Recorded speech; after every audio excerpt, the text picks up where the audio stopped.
आहार उपकरण ज्ञान औषध करुणा जैसे महान कार्यों में सराहनीय सहयोगी परिवार श्रीमान सुनील कुमार पाटौदी, संगीता देवी पाटौदी, सनी विवेक पाटौदी, प्रिया पाटौदी, परिणा पाटौदी परिवार कतरास। स्वर्गीय श्री नरेंद्र गोधा की पुण्यतिथि के उपलक्ष्य पर पत्नी श्रीमती सुमन गोधा गुड़गांव, श्रीमान अशोक कुमार गोहिया वाशिम महाराष्ट्र, श्री प्रकाश चंद जैन, श्रीमती ज्योति जैन, पुत्र अनिमेश जैन, श्रीमती अनुषी जैन उदयपुर राजस्थान, श्रीमान तेजमल विद्या देवी जैन, डॉक्टर सुनील जैन महावीर नगर कोटा राजस्थान, श्रीमती विमला जैन कोलकाता। आहार, औषध, अभय और ज्ञान शास्त्रों में अंकित हैं ये 4 प्रकार के महादान। अगर आप चाहते हैं अपने इस भव का परम कल्याण तो सृष्टि मंगलम समिति श्री महावीर जी से जुड़िए। सृष्टि मंगलम प्रणीता जिन धर्म प्रभाविका वात्सल्य मूर्ति परम पूज्या गणनीयारिका 105 श्री सृष्टि भूषण माता जी के मंगल आशीर्वाद एवं प्रेरणा में संचालित संस्थाएं श्री आदि सृष्टि मंगलम श्री महावीर जी, सृष्टि मंगलम फाउंडेशन श्री सम्मेद शिखर जी, श्री आदिनाथ सृष्टि धर्म प्रभावना समिति दिल्ली, सृष्टि मंगलम सेवा समिति, श्री आदि सृष्टि मंगलम अतिशय क्षेत्र श्री महावीर जी में चतुर्वेद संघ आहार उपकरण आदि की व्यवस्था सुचारू रूप से कई वर्षों से की जा रही है, जिसमें त्यागी वृत्तियों की भोजन व्यवस्था व यात्रियों के ठहरने के लिए वातानुकूलित आवास व्यवस्था भी उपलब्ध है। तो आप भी अपनी चंचला लक्ष्मी का सदुपयोग कर पुण्य के भागी अवश्य बने। 1 दिवसीय आहार व्यवस्था 2100 रुपए, सामान्य सदस्यता 1 वर्ष 11,000 रुपए, सामान्य सदस्यता 2 वर्ष 21,000 रुपए, सदस्यता 31,000 रुपए, विशिष्ट सदस्य 51,000 रुपए, अति विशिष्ट सदस्य 71,000 रुपए, संरक्षक 1,11,000 रुपए, शिरोमणि संरक्षक 2,11,000 रुपए। दान देने हेतु बैंक खाता विवरण निम्नवत है। खाता नाम श्री आदि Srishti Mangalam Samiti, branch bank of Baroda Shri Mahavir ji, account number 0119010027378, IFSC BARB 0SHRIMA, PAN number AAOAS 6329R। अधिक जानकारी व रसीद प्राप्त करने हेतु संपर्क सूत्र 9376571002। एक माओ नाम की औरत थी, वो बहुत सुंदर फूलों का व्यापार करती थी, उसकी बहुत सुंदर बगिया थी। एक दो बीमार हुई, उसके बेटे ने कहा माँ तुम्हारी दवाई ला दूंगा, जल्दी ठीक हो जाओगी। बोले बेटा दवाई ला या नहीं ला, मेरे पेड़ों का ध्यान रखना कहीं बगिया मुरझा नहीं जाए। और वो दवाई लाता रहा, माँ कोई 15 दिन ठीक नहीं हुई। और माँ से उसने कहा माँ चिंता नहीं करना, तेरे से ज़्यादा ध्यान दूंगा, तू 1-2 घंटे बगीचे में जाती है, मैं पूरा दिन बगीचा में लगा दूंगा। और किया भी उसने ऐसा ही, पूरे दिन बगीचे में रहा। लेकिन जब माँ 15 दिन बाद ठीक हुई तो गई तो देखा बगिया तो पूरी सूख गई। उसकी माँ ने कहा बेटा तूने ये क्या किया, तू तो कहता था कि मैं 12 घंटे बगीचे में देता हूँ, फूल कैसे मुरझा गए सारे। उसने कहा माँ तुम तो अकेले पेड़ों को पानी देती थी, हमने तो एक एक पत्ते पत्ते को पानी दिया। माँ बोली बेटा पत्तों को पानी दिया हुआ काम नहीं आता गए, जड़ों को पानी दे दो, पत्तों तक अपने आप पहुंच जाता है। समझ गए? हमारे जीवन में भी सद्वृत्तियाँ सम्यक दर्शन जड़ों को पानी देने के समान है। हम जीवन में सोच लें जो कुछ मिला वो मेरे कर्मों से मिला, लेकिन आगे ऐसे कोई कर्म नहीं करेंगे। हमारे हाथ में है, हम तिरंज हो जाएं, हम इराक में पैदा हो जाएं, ईरान में पैदा हो जाएं, यूक्रेन में पैदा हो जाएं, रूस में पैदा हो जाएं, चीन में पैदा हो जाएं, हमारे हाथ में क्या होगा? क्योंकि कहते हैं लोगों को तो अंधेरों ने घेरा है, उजालों में आकर गिर गए हम लोग, और लोगों को तो थपेड़ों ने घेरा है, लोगों को तो थपेड़ों ने मारा गए, हम तो किनारों पर आकर भटक गए। हमें पता है जैन शासन की कीमिया, उसके बाद भी हमारी मनोवृत्तियों में कोई फर्क नहीं आता है। पापोपदेश, हिंसा, दान, अपध्यान, दुष्कृति, ये सब नहीं करना चाहिए। लेकिन आप देखना जरा सी बात पर कोई ने कहा हमारे चींटी हो रही, तुम तुरंत गुरु बन जाते हो। बोले ये लगा देना सारी चली जाएंगी। अरे चली जाएंगी कि हम लोग चली जाएंगी? और फिर रोज पढ़ लेते दुर्लभ गए निगोद से था वरर त्रसगत पानी। अरे दुर्लभ गए, दुर्लभ लई ज्यों चिंतामणि त्यों त्रस लेकिन आप लोग को याद तो इतनी अच्छी है कि इतनी दुर्लभता से त्रस पर्याय पाई है, लेकिन कभी विचार किया चिता भी अगर मिल सके तो धन्य होगा तू। हर जन्म में हमें अर्थी भी नहीं मिलती है, और ये मत सोचना मनुष्य गति में तो मिलती है। कभी कभी बम ब्लास्ट में मर जाते हैं, उनकी अर्थी पता चलती है कि किसके कौन से लौथड़े हैं, समझ में तक नहीं आता। और सच पूछो तो आधे तो वहीं पत्थरों मत्थरों के बीच में दब के जल के खाक हो जाते हैं, वहीं अग्नि संस्कार हो जाता है। हमारे यहाँ जीवन भर संस्कार में जियोगे तो एक मनुष्य जन्म में अग्नि संस्कार होगा। और अग्नि संस्कार भी क्या कहता है कि अग्नि तो देह में जल जाएगी, कर्म रूपी देह को भी जलाना। वो किस में जलेगी? ध्यान रूपी अग्नि में जलेगी। बड़ी सुंदर बात कही है स्वयंभू में कि भगवान आप ऐसे तो दयालु थे, आपके अंदर इतनी दया थी।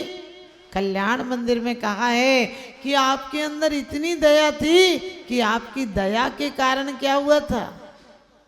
कमठ झुक गया था। कहा आपने विरोध तो किया नहीं, आप पर अस्वस्थ थे नहीं, तो फिर आपने कर्म शत्रु को कैसे मारा? तो सुंदर बात कही है कि क्या अधिक पाला पड़ता है तो पत्ते निगल जाते हैं, यानी गर्मी में तो सूख ही जाते हैं, ज्यादा सर्दी में पत्ते गल जाते हैं। आपके अंदर क्षमा इतनी थी कि वो नतमस्तक हो गया। अपने अंदर इतना क्रोध है कि दुश्मन तो दुश्मन, दोस्त भी दुश्मन बन जाता है। अपन ने अपने दिल को पूरे 24 घंटे आग की भट्टी बना रखा। किसी से दुश्मनी मत करके जाना, वरना वो सिद्ध बन जाएगा तो क्या जवाब दोगे कि मैं सिद्ध से लड़ के आया। यदि लड़ना भी पड़े आ जाता है क्रोध। और कभी भी ध्यान रखना, ग्रस्त पर्याय में थोड़ा बहुत क्रोध आ जाए तो मना ही थोड़ी है, क्योंकि सांप काटना छोड़ दे, फुंकारना थोड़ी छोड़ना चाहिए। क्योंकि अपने जीवन में इतनी विकृति नहीं आ जाए कि हमारा सम्यक दर्शन नष्ट हो जाए। हमारी कसाय अनंतान बंदी का रूप ले ले। नीला तोता होता है, अकौआ होता है, इन्हें डायरेक्ट डाल लो तो आँख फूट जाए, डायरेक्ट खा लो तो मर जाओ। लेकिन उन्हें यदि योग वैद दवाइयों में परिवर्तित कर देता है, शोधन कर देता है, तो जीवन दान दे देती है। लेकिन ध्यान रखना, क्यों कहा कि तुम्हें तो कर्मों का फल मिलेगा। और एक सेठ की दुश्मनी थी वैद से, तो सेठ जी तो कहने कहने पर भी नहीं ले जाते थे बेटे को। एक दिन बेटा किसी दोस्त के साथ, दोनों आंखें खराब थीं, वैद्य जी के पास पहुंच गया। वैद्य जी से बोला मेरी आंखों में तकलीफ है, मेरे पिताजी तो आपके पास नहीं लाते, मैं आया हूँ, आप मेरी आंख ठीक कर दें। और उस वैद्य ने बोला कि अकौए के 2-2 बूंद दूध डाल लो। और उससे कोई बीमारी ऐसी थी कि वो दूध से आंखें खुल गईं। लेकिन बताओ वैद्य को पुण्य लगा कि पाप लगा? क्योंकि उसके अंदर तो ये था कि इसकी पूरी आंखें हमेशा को फूट जाए। ठीक भी हो गया, लेकिन उसे ठीक करने का पुण्य नहीं लगेगा, क्योंकि अंदर वृत्ति क्या चल रही थी कि आंखें फूट जाए, वो ठीक भी हो जाए तो उससे पुण्य नहीं लगेगा। इसी प्रकार से आप शब्दों से कितना अच्छा बोल लेना किसी से, बधाई हो, अंदर में छुरी चल रही हो तो काहे की बधाई हो, तुम्हारी बंधाई जरूर होगी। समझ गए? क्योंकि मिठाई तो पूरा घर खाता है, कर्मबंध की पिटाई तुम्हें अकेले खाना पड़ती है। इसलिए कभी भी काहू की धनहान किसी जयगार न चिंते। आजकल लोग एक तरफ बम गिर रहे हैं और यहाँ लोग क्या गेंद खेल रहे हैं। अरे खेलना है तो कर्मों से खेलो, कर्मों को परास्त करो। और कर्मों को परास्त करने के लिए स्वाध्याय जरूर करो अपने उपयोग को लगाने के लिए। लेकिन यदि स्वाध्याय नहीं हो सकता है तो दाल भी धो तो पता चल जाता है कि दाल यदि थोड़ी देर गल जाए तो उसका छिलका उतर जाता है। हमारे जीवन में भी धर्म अंदर में आ जाए तो पुद्गल परिणति भिन्न दिखाई देने लगती है, क्योंकि कहते हैं परमात्मा तूने कैसे लोग बनाए हुए हैं और अपने तरीके से तूने इनमें रंग रूप सजाए हुए हैं। वास्तव में दुनिया क्या है, एक सराय खाना है, कुछ दिन है, दूसरे सबको बिछुड़ के चले जाना है। लेकिन ये परिणति हमारे अंदर में नहीं जाती है। आपने देखा होगा मकान बनवाने के लिए हम कितने बड़े बड़े पेड़ कटवा देते हैं अपने घर को सुंदर बनाने के लिए। मैं ये नहीं कहती कि कोई चीज़ आपके यहाँ हो जाए तो मत हटाओ, लेकिन विवेक रखो, विवेक रखो कि पहले तो चीज होने ही नहीं देंगे जीव उत्पत्ति, और कभी हो गई तो विवेक पूर्वक कम से कम उन जीवों को तो अब अंत काल निश्चित है, लेकिन हम अपनी तरफ से कोशिश करेंगे। अब कोई जीव पड़ेगा धूप में डाल दो, धूप में डाल दो, अरे तुरंत धूप में मत डालो, पहले उन्हें छान के फटकार के निकालो, उन्हें यथा योग्य स्थान थोड़ी छाया में रख दो, और हो सके तो थोड़ा बहुत अनाज का चून भी रख दो ताकि जितने दिन जिएंगे वो जी सकें। लेकिन अपन इतनी सी लोभ में आकर उन जीवों का फिर कहते हैं हमने इतने उपवास कर लिए। अरे उपवास करो या नहीं करो, अपने आप में वास करो, क्योंकि उपवास क्या है, पाप प्रणाली काव्यो वृत्त सज्ञ ज्ञान चारित्रम, पाप प्रणालों को त्याग कर देना। हम लोग भी बचपन में कर लेते थे उपवास, मान लो तो क्या करते थे कि पिक्चर देखने चलो, टाइम पास नहीं हो रहा था, और नहीं तो कुछ भी मैंने उस समय के जो शौक थे वो पूरे कर लेते थे, क्योंकि पता नहीं था। लेकिन अब आपको पता है, हमें कोई चीज में आपने देखा कभी महिलाएं मिलेंगी तो फिजूल की बकवास करती हैं। अब पति पत्नी का भी क्या ये टॉपिक लेके बैठना, क्योंकि हर आदमी का धनी धन्य है जे जीव नरभव पाए यह कारज किया। उन्हें धन्य कहा है जो काम भोगों में व्यर्थ गमाया है, ऐसे चक्रवर्ती तक को नरक का वास बताया। और यदि एक गरीब वील ग्वाला और चंडाल जैसा यदि एक नियम भी पालता है दृढ़ता से, तो कहते हैं कि चारित्र मोह बस लेस न संयम पे सुरनाथ जजे हैं, गेगी पे ग्रह में न रखें जो जलते भिन्न कमल है। वास्तव में दुनिया में रखो रहना कोई बुराई नहीं, पानी में नाव रखे तो कोई बुराई नहीं, नाव में पानी आ जाए तो खुद भी डूबेगा और दूसरों को भी डुबा देगा। हमें जीवन मिला है, इसमें नियम कर लो कि किसी प्रकार का पाप का उपदेश किसी को नहीं देंगे, किसी से फालतू मजाक नहीं करेंगे, क्योंकि हर आदमी संत नहीं बन सकता है। अंदर विषय वासना बरते, बाहर राग द्वेष गए भारी, याते परम दिगंबर मुद्रा, धर न सके वे दीन संसारी। अंतर विषय वासना बरते, बाहर राग द्वेष गए भारी, याते परम दिगंबर मुद्रा, धर न सके विदीन संसारे। दवाई खा लेना, लेकिन दवाई को उतने ही दिन खाना जितने दिन रोग नष्ट नहीं हो जाता है। हम भी संसार में कब तक रहना, जब तक इन विषय और वासनाओं का रोग समाप्त नहीं हो जाए। एक उम्र होती है जब ऐसी नशा छाया रहता है कि लोगों को लगता है क्या पता विवाह के बाद स्वर्ग क्या सब कुछ मिल जाएगा, लेकिन जब जिम्मेदारियों का बोझ आता है तो ना छोड़े बनता है ना निभाए बनता है।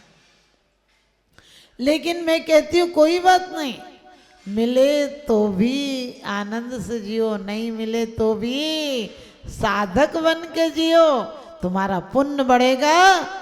आपको पता है कितने प्रयास किए गए, दुर्योधन आदि ने कितने प्रयास किए मारने के पांडवों को, लेकिन पूरब में ऐसा पुण्य करके आए थे। हम पुण्य से स्वर्ग नहीं चाहते, ध्यान रखना। क्या करेंगे वो स्वर्ग में? आपको लगता है स्वर्ग सुखी जगह है? नहीं, दिन रात भोगों में लिप्त हैं। यदि आराधना भी करते हैं तो कर्म निर्जरा का कारण नहीं है, क्योंकि भोग नियत है। जब श्वास लगेगी तो श्वास आएगी, जब खाने आए तब खाना। हम सिर्फ खाने को छोड़ देते हैं। विश्व पटल पर जैन धर्म की प्रभावना करने वाली ममता की साक्षात प्रतिरूप परम पूज्य गुरु माँ आर्य का रत्न 105 श्री सृष्टि भूषण माताजी के आशीर्वाद से सिद्धि क्षेत्र, अतिशय क्षेत्र एवं महानगरों में सेवा के पुनीत कार्य भी किए जा रहे हैं। अनेकानेक आध्यात्मिक पुण्य के कार्य, साधुओं के आहार, विहार, औषधि एवं उपकरण आदि की व्यवस्थाएं सुचारू रूप से कई वर्षों से की जा रही है। महीने में 2 दिन 3 दिन नहीं चलता, पूरे 365 दिन चौका चलता है। और पहली व्यवस्था तो ये थी कि साधु पहाड़ पे भी जाता था तो वहाँ से आटा आदि की व्यवस्था है। जो भी सामग्री साधु को चाहिए होती तो पहाड़ पे भी जाती सामग्री जाती थी और वहाँ पर साधु को चौका आदि लगता था। ये बीड़ा उठाया, उनका ये मिशन है कि हर क्षेत्र पर साधुओं की त्यागी वृत्तियों के आहार की संपूर्ण व्यवस्था हो। पूज्य आर्यिका माँ सृष्टि भूषण माता जी की अनुकंपा कृपा जगत के अनेक जीवों पर बनी हुई है और जहाँ भी माता जी की दृष्टि पड़ती है, जहाँ भी किसी प्रकार से पीड़ित परेशान लोग दिखाई देते हैं, माता जी के माध्यम से उनकी किसी न किसी प्रकार से सहयोग की जाता है। साथ ही सामाजिक सेवा के भी कार्य समिति द्वारा कार्यरत है। बच्चों की शिक्षा, गरीबों की सहायता, वृद्ध एवं असहाय लोगों को आश्रय दिया जाता है। गौ संरक्षण एवं संवर्धन के लिए गौशाला का निर्माण एवं चारा जैसी सराहनीय कार्य किए जा रहे हैं। देर न करें, आज ही जुड़े ऐसे महापुण्य के कार्यों से।